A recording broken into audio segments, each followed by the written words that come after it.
In 1492, Christopher Columbus sailed the ocean blue, and he discovered America, discovered the world was in fact round, and he's a hero. And that's why we get the day off from work and school and get to celebrate him every October. So you've probably heard this story maybe once or twice, but you've probably also seen competing visions of Christopher Columbus and his legacy, some that aren't so favorable. In this video series, I will clear up misconceptions. For example, Christopher Columbus did not discover America, and he didn't actually discover that the world was round. People already knew that in about 600 AD with Aristotle. But hopefully, with these facts and explanations of the implications of Christopher Columbus and his voyage, that you, as the viewer and budding historian, can decide for yourself if you think that Christopher Columbus was a hero. So we're going to change this into a question. Christopher Columbus's voyage started way before 1492 when he started petitioning different European governments for funding for his trip. So Christopher Columbus was actually an Italian navigator, and he asked the Portuguese, and then he asked the Spanish, and then when King Ferdinand and Queen Isabella of Spain wouldn't give him the money originally, he even threatened to go to France and ask for money from them. But eventually, he ended up doing the voyage under the Spanish crown, and he got together a crew of about 150 men in 3 ships. You probably know the names of those. They were the Nina, Pinta, and Santa Maria. There they are. They don't look very high-tech, but they did have a lot of help from new technology in Europe making these brand new ships, and they, were a little bit nicer than they look in these drawings. Christopher Columbus set out for the first voyage ever across the Atlantic. So why was he going across the Atlantic? This has to do with a lot of motivations that you can read more about in the Khan Academy article, Motivations for Conquest. But I'll give you a general overview here. The little acronym that I like to go with is God, Gold, and Glory.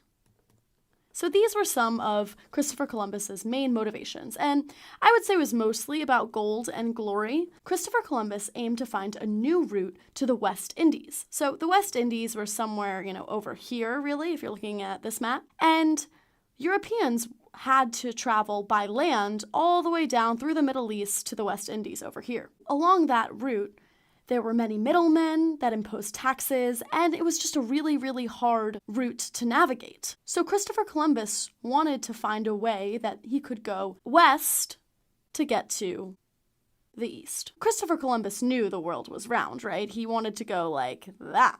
But he was the first person to prove that it was. Columbus and his men set out in 1492, and they have enough food and water to last them a year. So this was an unprecedented voyage. Everyone was really excited and curious about what they would find, and it ended up taking them 5 weeks. So it was a 5-week voyage, and it certainly wasn't pretty.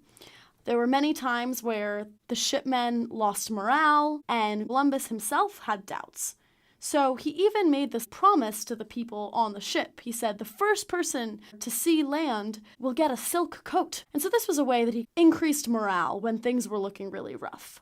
But he was a very impressive navigator and used the stars and lots of really impressive scientific measurement to arrive in the Bahamas. The Bahamas are part of an island group called the West Indies. And why are they called the West Indies? Because Christopher Columbus thought that he had arrived in the Indies, which are an island group in Southeast Asia. So geographers then named the West Indies West as to distinguish them from the islands that Christopher Columbus thought that he had in fact arrived on. I know, kind of funny to think about now because they are just so far away, but Christopher Columbus was determined that he had in fact arrived in the East Indies. So that's where the name Indians came from. The native people were not related to or descendants from Indians in any way. Christopher Columbus was just determined that China was just a little bit north of them and that they had successfully found this new trade route. To give you a sense of where Christopher Columbus ended up, can check out this map. So he came from Spain and first landed here in the Bahamas. So he named it San Salvador. That was the first place that they stopped. And in San Salvador, they encountered the Taino people. So the Tainos were historically a very friendly people. They were very welcoming to Christopher Columbus and his men.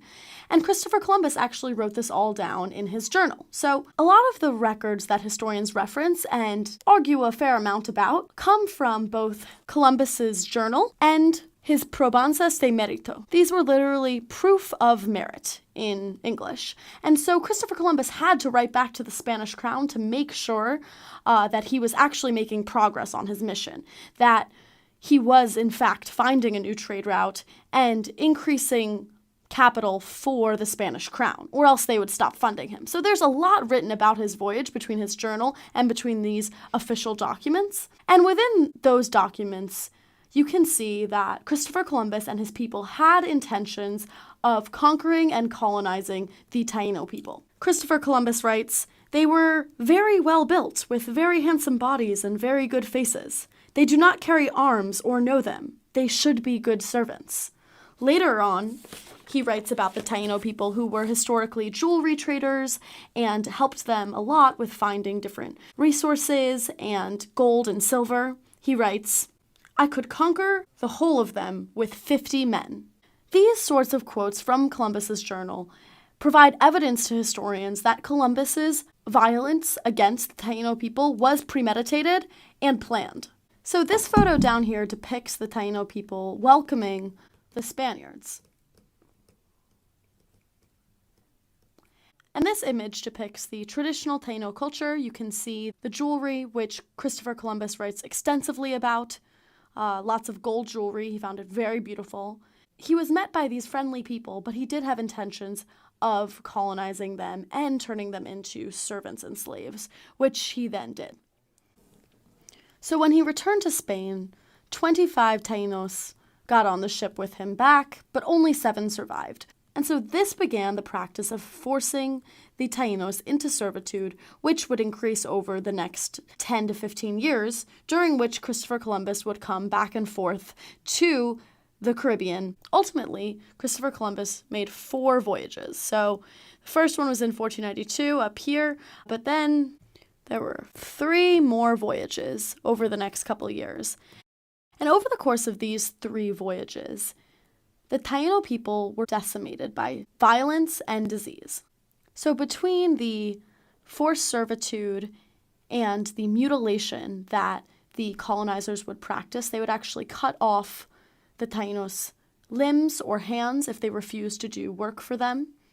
Disease really was what killed the most Native Americans at the time.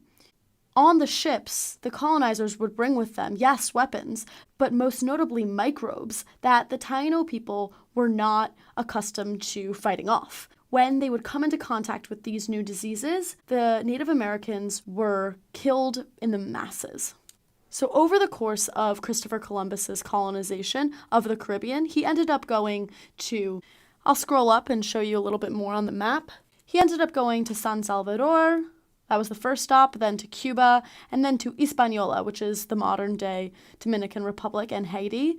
And here, in all these places, Christopher Columbus's men set up different colonies. And slowly, as Christopher Columbus kind of went back and forth to Spain, the colonies rebelled against him. By his 3rd voyage, Columbus ultimately gets removed completely from this colonization project because he proved such an awful leader, and he really had violent tendencies towards the Taino people. So in the next video, I'll talk a little bit more about the implications of the contact with the New World and about how Christopher Columbus has become such a controversial figure in American memory and American celebration.